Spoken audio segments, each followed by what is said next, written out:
Madame, monsieur, bonsoir. Merci de suivre votre magazine d'entretien aujourd'hui à Bâton Rompu. Nous allons parler des grandes questions d'actualité qui concernent la République démocratique du Congo.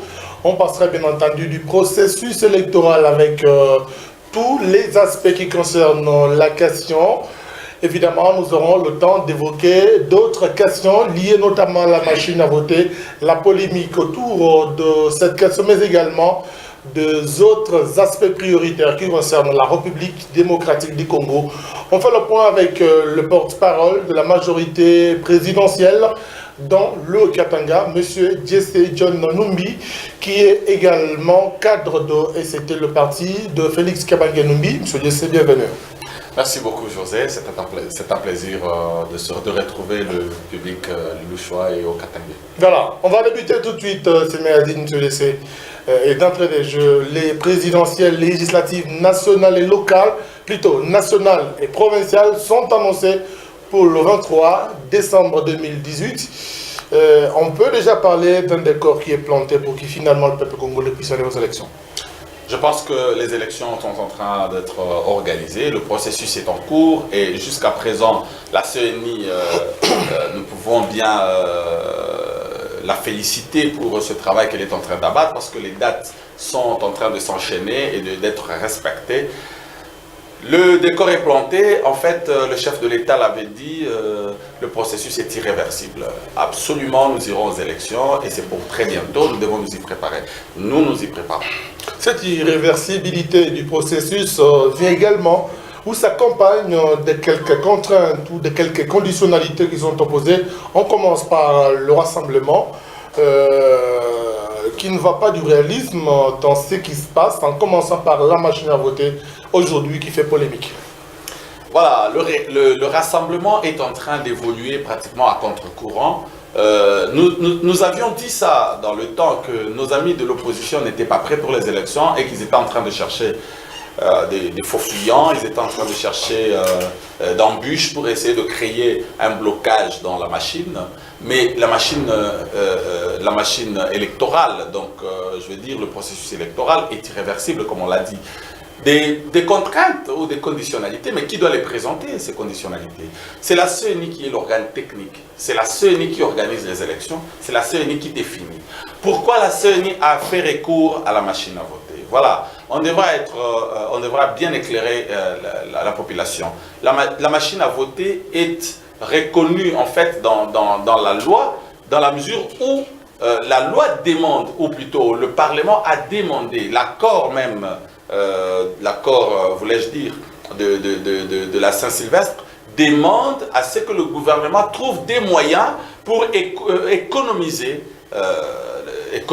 le processus, dans ce processus électoral. Qu'est-ce que vous voulez dire? La machine à voter va économiser. La machine à voter nous permet d'économiser plus de 135 millions de dollars. C'est pas le contraire, M. Jesse. Non, ce n'est pas du tout le contraire. J'avais expliqué une fois sur ces plateaux que la machine à voter vous permet, c'est une petite machine qui permet juste d'imprimer un bulletin lorsque vous avez fini votre vote. Et avec ça, nous allons économiser du papier.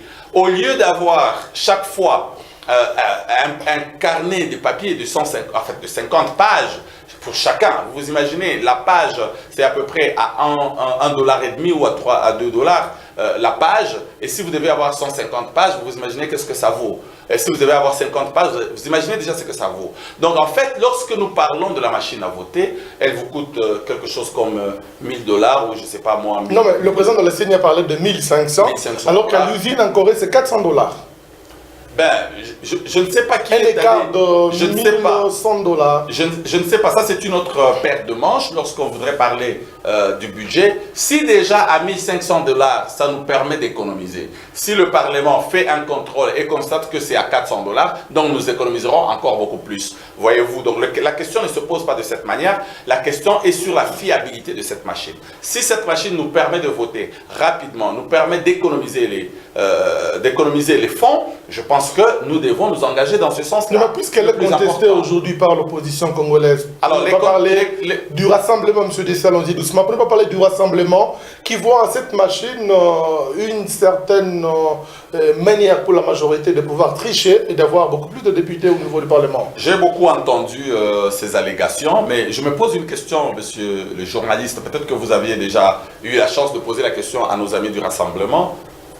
Quel est le mécanisme de tricherie qu'ils ont démontré par rapport à cette machine de vote? La programmation, ils parlent... Est-ce qu'ils ont vérifié qu'il y avait un programme, ou c'est une illusion, ou c'est juste des préjugés qui sont en train de faire comme toujours? On raconte, j'entends même des gens raconter des histoires qu'il y aurait un encre spéciale, une encre spéciale lorsque vous imprimez, après lorsque ça sèche, la photo change. Mais c'est pas possible, on va pas nous raconter n'importe quoi. Rappelez-vous en 2011, la même opposition avait dit à ses militants que lorsque vous allez voter, n'utilisez pas les stylos de la CENI parce que c'est un stylo déjà truqué. Lorsque vous écrivez le nom de Mbemba ou je ne sais pas moi de Tshisekedi, je ne sais pas comment le stylo allait changer de nom sur le papier et les gens y ont cru. Nous avons vu des intellectuels entrer dans la salle de vote et réclamer ou sortir leur propre stylo. C'est abrutissant de continuer à affirmer des choses pareilles. Nous ne pouvons pas aller sur base des suspicions, sur base des hallucinations. Nos amis doivent démontrer. On parle trop de la machine à tricher, mais on ne nous explique pas comment on peut tricher avec cette machine. C'est ça le plus important. On parle du papier. Revenons au papier, M. José.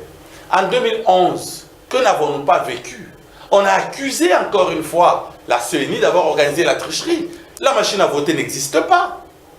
Comment aujourd'hui on parle de la machine à voter? C'est comme si c'est maintenant qu'on va maintenant parler de la tricherie.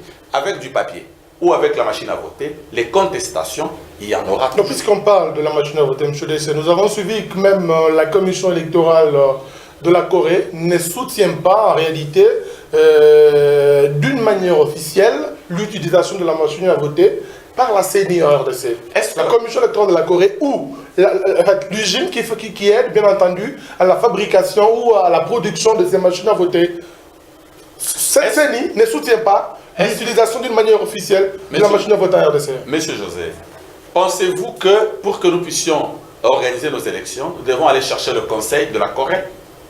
Est-ce que nous devons attendre que la Corée nous dise organiser tel papier ou utiliser telle autre chose? La CENI, c'est une structure indépendante. La machine à voter, l'intelligence est congolaise, l'expertise, la technicité est sud-coréenne, mais l'intelligence, elle est congolaise. Nous pouvons nous assumer. Moi, je ne voudrais pas défendre la machine à voter comme étant le seul moyen, parce qu'on commence à soupçonner. Qu'est-ce que vous cachez derrière? L'important, ce n'est pas la machine à voter. Si la machine à voter nous permet d'aller vite, nous permet de voter le plus rapidement possible, nous permet d'économiser, tant mieux. Mais si nous pensons que nous devons nous passer de la machine à voter, quitte à nous de supporter les conséquences, nous avançons. Et la conséquence, le président de la CENI a dit, sans machine à voter, c'est qu'il n'y aura pas non plus les élections au 23 décembre 2018. C'est une conséquence que nous devons savoir assumer. Et qui doit l'assumer? Lorsque nous prenons des choix, nous devons assumer les conséquences. Si la CENI, qui est l'organe technique, estime que sans la machine, nous ne serons pas organisés au 23 décembre, assumons-nous. Soit nous refusons la machine, et alors là, nous acceptons de nous assumer qu'il n'y aura pas élection le 23 décembre. C'est un choix. Ça veut dire quoi? D'une manière manuelle, qu'est-ce que ça va influer pour que les élections puissent aller au-delà du 23 décembre? Ça, c'est à la CENI de nous le dire. Je ne suis pas l'avocat de la CENI. La CENI nous présente une situation. C'est l'organe technique. La CENI estime que par rapport à l'utilisation de la machine, nous aurions gagné le temps, parce que la commande est déjà faite, parce que la machine est déjà conçue par-ci par-là, parce que le programme peut être inséré même à quelques jours du vote, on va insérer les photos. Tandis que l'imprimerie ou imprimer les photos des candidats sur papier, c'est seulement après la validation des listes de candidatures. Donc si les listes définitives sont maintenant validées, alors seulement on peut passer la commande pour imprimer Vous ne voyez pas que vous risquez d'aller dans la logique de Félix, par exemple, Félix Tshisekedi, qui dit qu'il ne voit pas les élections se tenir d'ici décembre et que cela ne constitue qu'une série de manœuvres de la majorité pour ne pas organiser des élections et faire pérenniser le président Kabila. Félix Tshisekedi est dans son schéma, le schéma que l'UDPS a les élections pris, sans Kabila. L'UDPS a toujours pris depuis tout le temps. C'est le schéma des grands absents au grand rendez-vous. Ils ont fait la même chose en 2006. Ils n'y croyaient pas. En 2011, ils n'y croyaient pas. C'est pour ça que l'UDPS est venu en campagne 2 semaines après. Et actuellement, ils n'y croient pas. Nous irons aux élections, qu'ils y croient ou pas. Non, mais lui continue à croire que les élections peuvent se tenir sans le président Kabila. Puisqu'il estime que c'est lui le nœud du problème. Le fait que les élections ne puissent pas se tenir, évidemment, c'est le président Kabila selon Félix Tshisekedi. Alors, Félix Tshisekedi s'appuie sur quel principe démocratique? Plusieurs rapports. Des stratagèmes qui sont justement arrêtés et appliqués au niveau de la majorité, selon lui. Je pense, M. José, que le problème de l'UDPS n'est pas de chercher, plutôt n'est pas d'aller aux élections. C'est de chercher comment obtenir le pouvoir par d'autres voies que les élections parce qu'ils ont peur. Ils savent très bien qu'ils ne les gagneraient pas, que l'UDPS est en perte de vitesse et c'est pour ça qu'ils sont en train de chercher d'autres stratégies pour accéder au pouvoir. L'organisation des élections sans Kabila, c'est impossible, ça n'a pas de sens. Nous sommes légalistes, nous devons l'être jusqu'au bout. Nous voulons que les élections, plutôt que le pouvoir soit démocratiquement cédé à quelqu'un.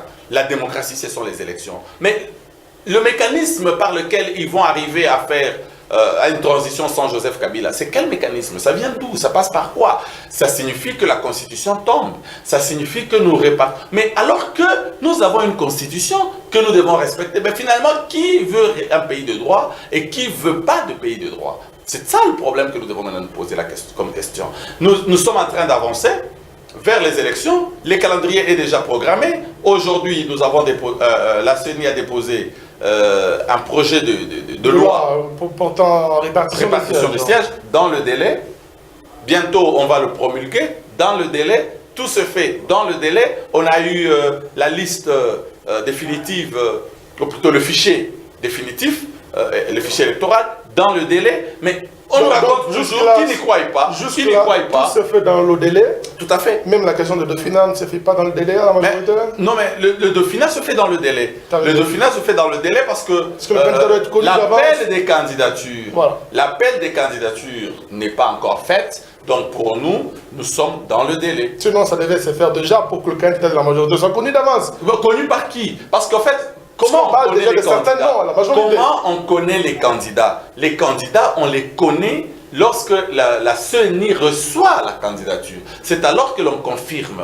Tous ceux-là qui sont en train de s'agiter ne sont que des prétendants. Mais les candidats seront connus lorsqu'on va présenter des candidatures. Et je pense que ceux-là qui ont cette ambition-là ont peur de se prononcer.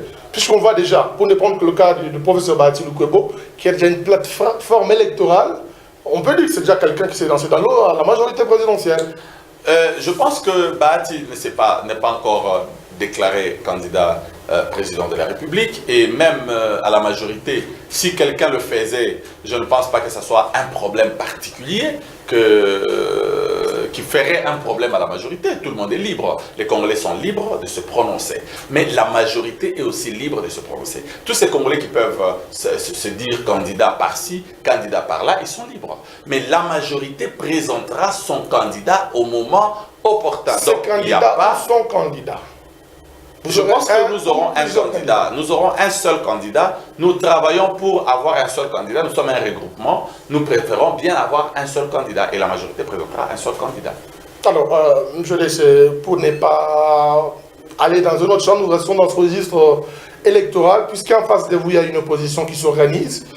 On prend le cas du rassemblement avec des nouvelles plateformes qui naissent. On parle d'abord de cette plateforme Ensemble pour le changement qui est née en Afrique du Sud, soutenant la candidature de Moïse Katumbi. Elle vous fait peur, vous, de la majorité? Nous faire peur, je pense que le mot est un peu osé. C'est un candidat, c'est un adversaire. Détail. Oui, des adversaires de taille, nous ne négligeons pas nos adversaires. Nous nous préparons par rapport à cela.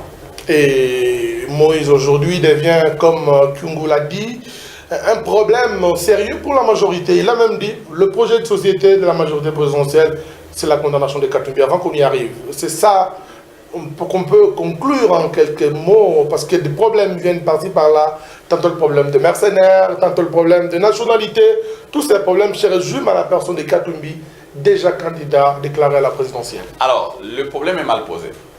Moïse Katumbi n'a pas de problème avec la majorité présidentielle. Moïse Katumbi a des problèmes avec la République. Je résume simplement le propos du président Kyungu a commencé. Il dit en fait, le projet de société de la majorité, c'est la condamnation de Katumbi. Moïse Katumbi a un problème avec la République. Moïse Katumbi a un problème avec la justice. Et la majorité présidentielle, ce n'est pas la justice. La majorité présidentielle, ce n'est pas à elle de condamner ou de disculper quelqu'un. La majorité présidentielle fait son travail politique. Et la justice, qui est un pouvoir bien organisé et tout à fait séparé du pouvoir exécutif et du pouvoir législatif, je pense que la justice fera son travail. Et quel est le problème réel que Moïse a avec la République, et Moïse devait plutôt, ben voilà, c'est pour ça que je veux dire, Moïse devait venir répondre à la justice pour que nous soyons tous illuminés, pour que nous comprenions quel est le vrai problème qu'il a contre la République, parce qu'il est accusé. Et lorsque vous êtes accusé, un républicain, un démocrate, il va répondre. Vous avez vu le président Lula, il a répondu et il a accepté d'aller en prison. Vous avez vu des gens qui tous les démocrates du monde, ils sont prêts à aller même en prison pour respecter leur justice. Mais comment va-t-il venir répondre? Doucement. Comment va-t-il répondre si le secrétaire permanent du PPRT annonce déjà sa condamnation? Je vérifie. Non, qu'on fasse pas de l'amalgame. Allons-y doucement. Qu'on ne fasse pas de l'amalgame. Allez-y. Monsieur Katumbi a beaucoup de dossiers. Si l'on parle, il y a certains cas qui sont des évidences. Nous avons une révélation sur la double nationalité ou l'usage de la double nationalité pendant une période de notre, 17 ans. On parle de 17 ami, ans. 17 ans, pendant 17 ans, vous l'avez dit, de notre ami qui se veut candidat président de la République. Messieurs, vous avez renié votre nationalité, vous avez renié votre pays pendant 17 ans et c'est seulement après que vous voulez démontrer que vous aimez ce pays. Si celui-ci pense que cela déjà vaut une condamnation, ça ne signifie pas qu'il a signé une condamnation. Il ne peut pas plutôt s'évertuer en justice ou en parlement congolais. Mais je ne pense pas qu'il se soit évertué en justice. Je pense qu'il a fait une analyse. Il pense que compte tenu de ce qu'il a fait, la justice l'arrêtera. C'est tout à fait normal. Nous pouvons en faire des analyses tous par rapport à la loi. Lorsque nous observons les forfaits, nous pouvons faire une analyse et nous dire il peut être arrêté parce que la loi prévoit 1, 2, 3. Mais lui-même dit qu'il n'est pas italien, il est congolais. C'est lui qui le dit. Il le dit et il confirme et il pense même que c'est un acharnement du pouvoir pour le déclasser ou l'écarter de la course de la présidence. Et qu'est-ce qu'il dit de cette utilisation ou cet usage de la nationalité italienne de 2000 à 2017? Qu'est-ce qu'il en dit? Je pense qu'ici, il y a un problème. Nous sommes en train de chercher à avoir un président. La probité morale est très importante. L'honnêteté est très importante. On devrait, au lieu de nier, on devrait plutôt présenter des excuses. On devrait plutôt demander pardon à la population congolaise et dire, voilà, pendant 17 ans, je vous ai bluffé. J'ai utilisé une autre nationalité. Donc, tout ce temps, la majorité ne savait pas qui a utilisé la nationalité Je n'étais pas au courant, italienne et l'a laissé diriger le Katanga pendant 10 ans. Comme Monsieur José, est-ce que vous étiez au courant? Non, mais c'est moi qui pose la question à la majorité. Monsieur José, vous êtes était avec vous à la majorité. Monsieur, vous êtes journaliste. Est-ce que vous étiez au courant? Personnellement, je n'étais pas au courant, mais vous, en tant que majorité. À la majorité, son travail n'est pas d'aller chercher de l'information. C'est vous les journalistes qui cherchez l'information. C'est vous qui allez chercher l'information. Ce sont les journalistes, notamment de Jeune Afrique, qui sont allés... Et voilà, puisque vous parlez de là, l'ensemble pour le changement estime, entre guillemets, que cet article serait financé, quelque chose du genre, par la majorité pour salir l'image de Katumbi. Vous savez, c'est une façon de parler. Puisqu'on parle à Tabo. C'est une façon de parler. Ça a toujours été ainsi. Lorsque quelque chose est dit, on raconte des choses, on a financé, Finalement, c'est une façon de parler. Qu'est-ce que Katumbi, qu'est-ce que vous ressentez de cet acteur politique aujourd'hui? Je suis déçu. Puisqu'hier, il était avec vous. Moi, je vais vous dire. Vous ressentez quoi exactement? De la déception. comment un homme qui a été un homme d'État, il va renier qui a été volontairement, il a été un homme d'État. Peut-être qu'il le serait encore en Italie. Voilà. Il a décidé, à moins qu'il vienne, se refaire congolais. Parce qu'actuellement, il est apatride, je pense. Alors, à mon avis, il n'est pas le seul. Un homme, oui, peut-être qu'ils sont nombreux. Et nous, Congolais, nous pensons que tous ces Congolais qui ont abandonné notre nationalité, ils devraient respecter la Constitution.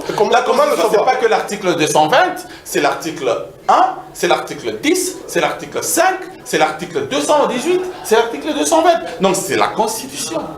Nous ne devons pas penser que la Constitution se limite à un seul article. Monsieur nous a déçus. Il a utilisé une double nationalité, sachant que c'était une infraction. Il le savait. Et il a usurpé notre nationalité, il a occupé des postes de responsabilité au plus haut niveau. Je pense que c'est très grave. Et ça lui voit quoi? La prison comme... je ne sais pas, je ne suis pas la justice. Je ne suis pas la justice. Je ne sais pas qu'est-ce que le procureur va décider. Je ne déciderai pas à la place du procureur. Alors, on conclut en un mot que c'est de l'acharnement. Non, pourquoi de l'acharnement? Mais quand la justice vous poursuit pour vos forfaits, vous appelez ça acharnement. Donc ça signifie que lorsqu'on est dans l'opposition, on est blanchi de tout péché, on est libre, exempté de toute contrainte. Lorsque vous faites une chose, on ne peut pas vous toucher parce que vous êtes de l'opposition. Non, monsieur José. On doit arrêter à utiliser certains mots pour essayer de se victimiser et essayer d'attirer la sympathie de la communauté internationale. C'est des faux fouillants. Messieurs devaient commencer par se repentir, par demander pardon à la population. Pendant 17 ans, il nous a bluffé et ce n'est pas sérieux. Alors, M. Dessé, on va parler du CNSA, le Conseil national de suivi de l'accord avec une série de décisions ou de mesures entreprises en collaboration, bien entendu, avec le ministère de l'Intérieur. La première, c'est la fin du dédoublement de partis politiques. Votre lecture? Ça a été une des résolutions de l'accord. C'est respecté, nous saluons. Nous pensons que ce sont des avancées, c'est pour nous permettre effectivement de décrisper le climat politique. Des avancées qui posent également un problème, avec notamment deux problèmes majeurs, l'UDPS et le MSR. On commence par celui de l'UDPS. Aujourd'hui, ça fait débat, le C qui était en justice contre Kabound. Et finalement, on peut tout de suite dire que l'actuel Premier ministre se retrouve sans parti politique. Or, lorsqu'on n'avait plus de parti politique, je ne sais pas, il va continuer à rester à la primature au nom de quelle formation politique? Soyons pragmatiques, M. Dessé. Je pense que cette question, vous avez dit qu'elle est en train d'être gérée par la justice. Je ne pense pas qu'il ait son parti politique. Il existe l'UDPS Tshisekedi, il existe l'UDPS qu'on appelle l'UDPS Lumete, il existe l'UDPS Kibasa. Non, mais on lui a demandé de créer un autre parti politique et de cesser d'utiliser l'UDPS Tshisekedi. C'est une question qui a été présentée par le CNSA. C'est pour permettre la décrispation. Je pense que c'est un débat qu'ils sont en train de travailler. Je ne suis pas de l'UDPS, je ne suis pas... Vous êtes analyste. Je ne veux pas prendre une position par rapport à Bruno Tshibala et à son parti. Je pense que nous devons trouver des solutions. Mais je pense qu'il existe UDPS Tshisekedi, UDPS Kibasa. Si on pouvait trouver une solution... pour qu'il y ait également UDPS Tshibala. Ils ont appelé ça UDPS Tshisekedi. Donc je pense que ça pouvait marcher. Alors, l'autre problème, c'est par rapport au MSR, avec Pierre Lumbi qui parle également d'un acharnement contre sa personne parce qu'aujourd'hui, il est privé de son parti politique. Alors, je vais vous poser une question. En vertu de quoi on a restitué les partis dédoublés à certains? C'est parce qu'ils étaient des initiateurs. L'UNAFEC est revenu à Kyungwa-Komwanza, l'UNADEF est revenu à Mwando, qui étaient les initiateurs et les fondateurs, et ainsi de suite. ACO qui est revenu à Dani Banza. Mais le MSR devait aussi revenir à ses initiateurs. Est-ce que vous savez que M. Lumbi n'est pas initiateur de MSR? Vous voulez parler de MNR avec Maître Yoko? Vous savez très bien la situation, donc voilà. Donc, M. Lumbi doit tout simplement s'humilier et faire comme les autres. Ça veut dire quoi? Créer un autre parti politique? C'est une chance qu'on lui a offert. Ce n'est pas tard. C'est une chance qu'on lui a par rapport aux enjeux politiques, c'est une chance qu'on lui a offert. Ben, il a eu la chance. Maintenant qu'on a déposé la liste, c'est à lui de s'organiser pour aller intégrer un autre parti politique. Ou de tirer les conséquences. Ben, il en tirera les conséquences lui-même. Lorsque vous avez devant vous une option, il faut savoir saisir la balle au bon. Il a décidé de prendre son option, il est libre.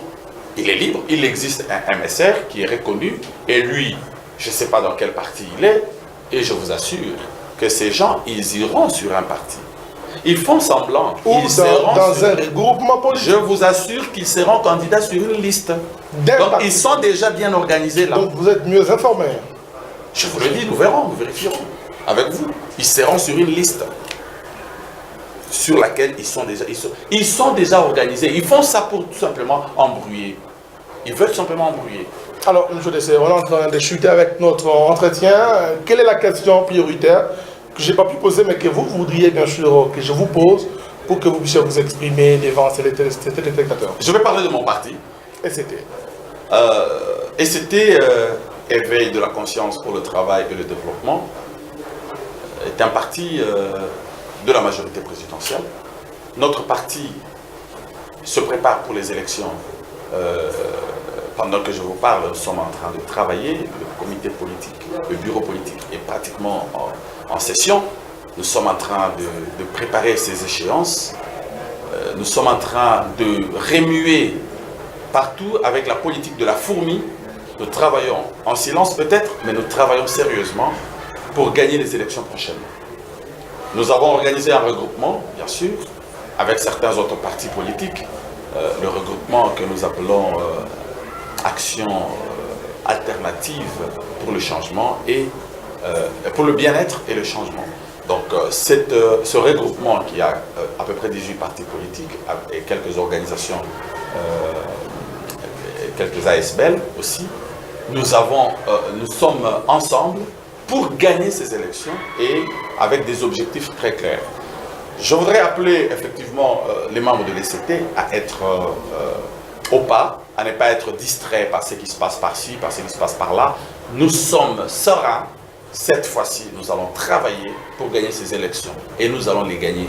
Nous sommes là. Avec Joseph Kabila, nous gagnerons ces élections. Alors, M. Dessé, peut-être une dernière question. Je m'imagine que vous êtes parmi ceux qui luttent pour le changement de la classe politique. C'est quoi exactement votre idée? Peut-être que ce sera la dernière question. Merci beaucoup. L'alternance générationnelle que nous évoquons n'a rien à voir avec une chasse aux sorciers, n'a rien à voir avec un renversement de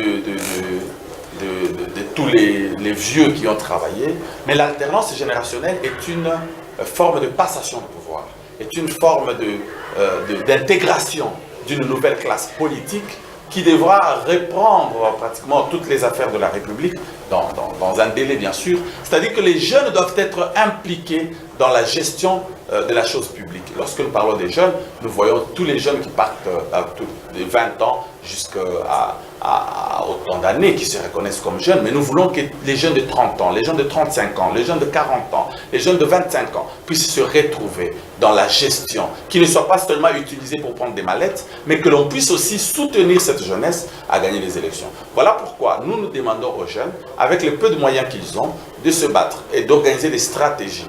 Nous avons vu les mamans organiser beaucoup de conférences pour renforcer les capacités de la femme pour aller aux élections, afin d'aller aux élections et d'affronter ces élections en toute sérénité. Nous pensons aussi effectivement faire de telles actions avec les jeunes de toutes les plateformes possibles, de tous les bords possibles, pour qu'ils puissent aussi être prêts pour les élections prochaines, parce que nous pensons que le bien-être de ce pays, le changement de ce pays passera par cette jeunesse qui accédera au pouvoir et qui a ce goût du risque, qui a ce goût du changement, qui pourra apporter effectivement un plus. Voilà, merci M. Dessé d'avoir accepté notre invitation. Merci beaucoup José, c'était un plaisir de partager sur des questions concernant la République. Voilà, cet entretien sera fermé à tous à chacun. Merci de l'avoir suivi. À tout à l'heure mesdames, à tout à l'heure messieurs.